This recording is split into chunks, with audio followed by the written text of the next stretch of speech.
My name's Cory Bretz, and I am a family historian, also known as a personal historian. And, I kind of got into this business by accident.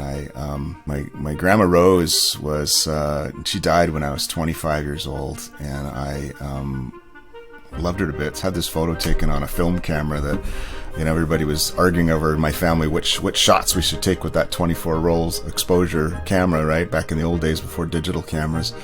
And then there, in the middle photo at the bottom, there's my mom, Henrietta. Well, the two of these ladies died within 6 months of each other.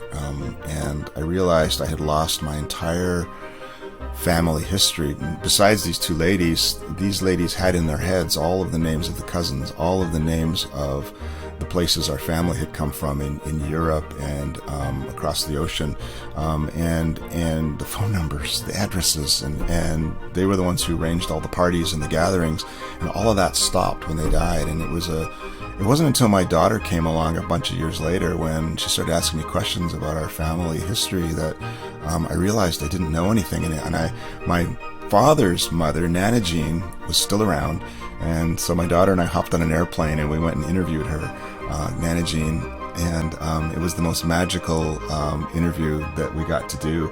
And it wasn't until her celebration of life 5 or 6 years later, after she died, when the family was in tears of joy watching this movie I had made about Nana Jean. Would you like to hear this romantic story? My mother used to say, she was Scotch, "Who's for you will nae go by ye." You know what that means? No. Who's for you will never go by you, never pass you by. Something tells you. Yeah.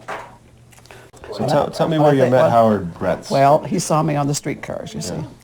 And I hadn't even noticed him, to tell you the truth. But apparently he traveled downtown. He was working at Brathwaite's drugstore at the time. And then I guess about 3 years later, he gave me a ring, and I had my engagement ring. He was going to get $5 a day. He was a second lieutenant. He was going to $5 a day. So we set the wedding date, September the 14th, 1940, and we got married. Never regretted it. No. Very romantic, yes, it was. I realized there's some power in this technology that we all now have at our fingertips.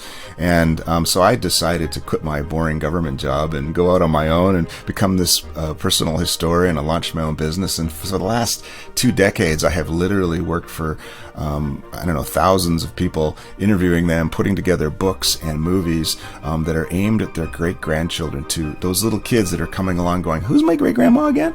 And to help them understand who they are, so they can be inspired, so they can deal. Greta Thunberg is on our case as adults here, that we've got to shape up and do something. And you know what? I'm not going to be able to change the world, but what I can do is pay forward something really powerful for those who come after us, so that they can be inspired, they can be creative, they can be strong and bold, and deal with all the problems of the world that I haven't been able to deal with. So at Family Movie Storybooks, we've built a system that teaches you with self-paced online courses exactly all the steps that you need to go through in order to be able to produce your family movie, or in order to be able to publish your family storybook. And you simply go through the course, and when you get to the end of the course, you're presented with an easy and simple interface, what we call the Design Hub, where you can upload your content, your text, your images, your video clips. You can even shoot a video clip right there, and then you click Submit, and we take over and create your book or your movie and send you the link, and you can be enjoying it pretty quick.